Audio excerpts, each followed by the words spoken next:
নমস্কাৰ, এই মুহূৰ্তত আহি পৰিছে অসমবাসী ৰাইজখনে কেইবাটাও বিগ ব্ৰেকিং নিউজ। 1 মে তাৰিখৰ পৰাই গেছ চিলিণ্ডাৰৰ নতুন নিয়ম সলনি কৰিব, লগতে 5টাকৈ নতুন নিয়ম সলনি কৰিব ৰাজ্যবাসীৰ বাবে।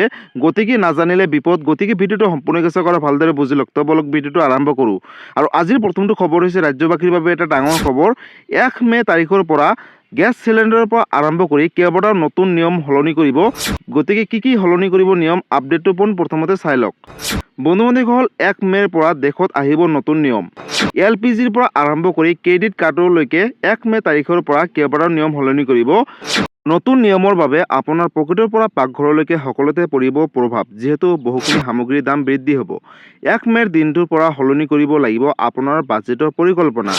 ইন্ধন আৰু গেছৰ দামৰ ওপৰত ভিত্তি কৰি মাহেকীয়া বাজেট প্ৰস্তুত কৰিব আজিয়ে। লগতে ক্ৰেডিট কাৰ্ড ষ্টেটমেণ্ট পৰীক্ষা কৰাৰ লগতে বেংকৰ আপডেট আজিয়ে চাই লওক, যিহেতু 1 মে'ৰ তাৰিখৰ পৰা সলনি হ'ব।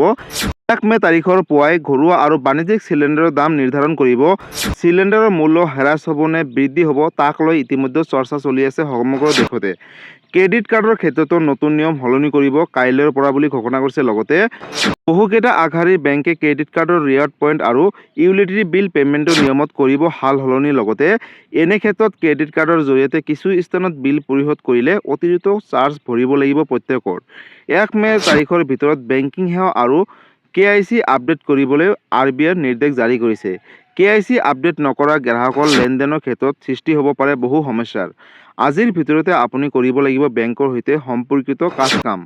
লগতে 1 মে'ত আন্তৰ্জাতিক শ্ৰমিক দিৱস আৰু বেংক বন্ধ হোৱাৰ বাবে জৰুৰী বাৰ্তা বেংক গ্ৰাহকলৈ। ইতিমধ্যে বিমানৰ ইন্ধনৰ মূল্যৰ ক্ষেত্ৰত আহিব ডাঙৰ পৰিৱৰ্তন বুলি ঘোষণা কৰিছে। লগতে বিমান যাত্ৰা টিকেটৰ দাম বৃদ্ধি হোৱাৰ সম্ভাৱনা দেখিবলৈ পোৱা গৈছে। গতিকে ৰাজ্যবাসীৰ বাবে এটা ডাঙৰ খবৰ। 1 মে তাৰিখৰ পৰাই কেইবাটাও নতুন নিয়ম সলনি কৰিব। পূৰ্বে যি ধৰণে কৰিছে, অৰ্থাৎ 1 মে তাৰিখৰ ৰাতিপুৱাৰ পৰাই জানিব পাৰিব বাণিজ্যিক চিলিণ্ডাৰৰ দাম বৃদ্ধি হ'ব নে হ্ৰাস হ'ব নে কমিব, আপোনালোকে জানিব পাৰিব। লগতে ঘৰুৱা চিলিণ্ডাৰৰ দাম বৃদ্ধি কৰিব নে কমিব, আপোনালোকে সবিশেষ তথ্য 1 মে তাৰিখৰ ৰাতিপুৱা কিন্তু নতুন এটা আপডেট আহি পৰিব। লগতে বন্ধু-বান্ধৱীসকল, যদি আপোনালোকে এতিয়ালৈকে KYC আপডেট দিয়া নাই বা চিলিণ্ডাৰ ল'ব যাওঁতে যোনটো আপোনালোকৰ পাছবুক দিছে, সেই পাছবুকটো যদি এতিয়ালৈকে আপডেট দিয়া নাই, তেনেহ'লে অতি শীঘ্ৰেই KYC আপডেট দিয়ক। KYC আপডেট নিদিলে আহিবলগীয়া সময়ত কিন্তু গেছ চিলিণ্ডাৰ লাভ নকৰিব। লগতে বেংকৰ যদি কিবা কাম কাজ কৰিবলগীয়া আছে, আজিৰ দিনটোতে কৰি লওক, যিহেতু কালি হৈছে 1 মে আৰু 1 মে তাৰিখে শ্ৰমিক দিৱস। তাৰ উপলক্ষে বেংকসমূহ বন্ধ থাকিব। গতিকে ৰাজ্যবাসীৰ বাবে এইটো এটা ডাঙৰ আপডেট আছিলে। এই ভিডিঅ'টো সকলোৰ মাজলৈ শ্বেয়াৰ কৰি দিব। গতিকে বন্ধুসকল, আজি আছিলে এইটো এটা ইনফৰ্মেটিভ ভিডিঅ' আৰু গুৰুত্বপূৰ্ণ খবৰ। ভিডিঅ'টো চাই কেনেকুৱা পালে, যদি ভাল পালে চেনেলটো নতুনকৈ আহিছে চেনেলটো ছাবস্ক্ৰাইব কৰিব, লাইক কৰিব। কিবা সুধিবলগীয়া বা জানিবলগীয়া আছে আপোনালোকে মোক কমেণ্ট কৰি জনাব, মই নিশ্চয় ৰিপ্লাই দিবলৈ চেষ্টা কৰিম। লগতে এই ভিডিঅ'টো সকলোৰ মাজলৈ শ্বেয়াৰ কৰি দিব। ধন্যবাদ। জয় আই অসম।